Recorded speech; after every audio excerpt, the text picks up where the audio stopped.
बद्दल पुढे बोलूयात. आमदार बबनराव लोणीकर यांच्या अडचणीत वाढ होण्याची शक्यता आहे, कारण महावितरण अभियंत्याला त्यांनी शिवीगाळ केली, धमकी दिली होती आणि त्या प्रकरणी त्यांची चौकशी सुरू झाली आहे. महावितरणचे व्यवस्थापकीय संचालक मंगेश गोंदवले यांच्यामार्फत ही चौकशी करण्यात येते. शिवीगाळ प्रकरणी आणि वीज मीटर थकबाकीची चौकशी होणार आहे आणि चौकशीनंतर नियमानुसार कारवाई करणार असल्याची माहिती देण्यात आली आहे. चौकशीनंतर वीज कनेक्शन कापणं आणि गुन्हा दाखल करण्याची कारवाई होऊ शकते. बोलूयात आमचे प्रतिनिधी सिद्धार्थ गोदाम आपल्या बरोबर आहेत. सिद्धार्थ, बबनराव लोणीकरांनी भले हा दावा केलेला आहे या सगळ्या प्रकरणात की तो आवाज माझा नाहीये म्हणून त्या क्लिपमधला, तरी आता यानंतर होणाऱ्या सगळ्या घडामोडी लक्षात घेता काय याबद्दल अधिक सांगता येईल? विशाल, जे लोणीकर आहेत माजी मंत्री, यांनी जी क्लिप जे शिवीगाळ केलेली जे कर्मचाऱ्याला अभियंत्याला, त्याची व्हिडिओ क्लिप व्हायरल झाल्यानंतर मीडियामध्ये त्या बातम्या आल्यानंतर बबनराव लोणीकरांनी साप पलटी मारलेली आहे.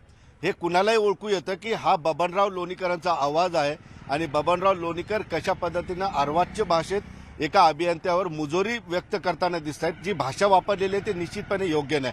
आता बबनराव लोणीकरांना वाटत असावं की शिवीगाळ तर करून टाकली आणि त्यांनी मीडियासमोर पलटी मारून टाकली की हा आवाज माझा नाही. असं होणार नाही, कारण त्यांची सुटका याच्यातून दिसत नाही. आता महावितरणनी स्वतः आपल्या अभियंत्याला शिवीगाळ केल्याचं गंभीर प्रकरण लोणीकरांच्या विरोधात घेतलेलं आहे आणि जे संचालक आहेत मंगेश गोंदावले, त्यांनी याची चौकशी सुरू केलेली आणि चौकशी ते स्वतः करतायत.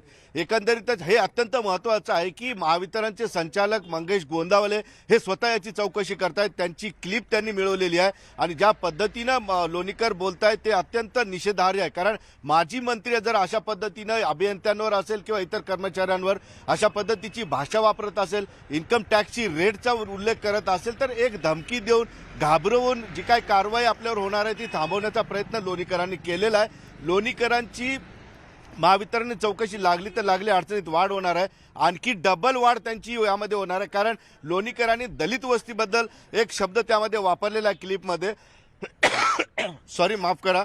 त्यामुळे दलित संघटना सुद्धा आता आक्रमक झालेल्या आहेत आणि लोणीकरांच्या विरोधात अॅट्रॉसिटीची तक्रार करण्याची तयारी औरंगाबादेतील रिपब्लिकन पक्ष असेल किंवा इतर दलित संघटना त्यांनी केलेली आहे. म्हणजे महावितरणची चौकशी आणि दलित संघटनांची अॅट्रॉसिटीची तक्रार हे निश्चितपणे लोणीकरांना महागात पडेल. विशाल, धन्यवाद सिद्धार्थ या सगळ्या माहितीबद्दल. मुळात बबनराव लोणीकरांचा जो संवाद या क्लिपच्या माध्यमातून पुढे येताना दिसतोय, तशा प्रकारचा संवाद करणं किंवा एखाद्याला शिवी देणं किंवा धमकी देणं हे अर्थात एका प्रतिनिधीला शोभत नाही, अशीच भावना या सगळ्या प्रकरणात व्यक्त होताना दिसते.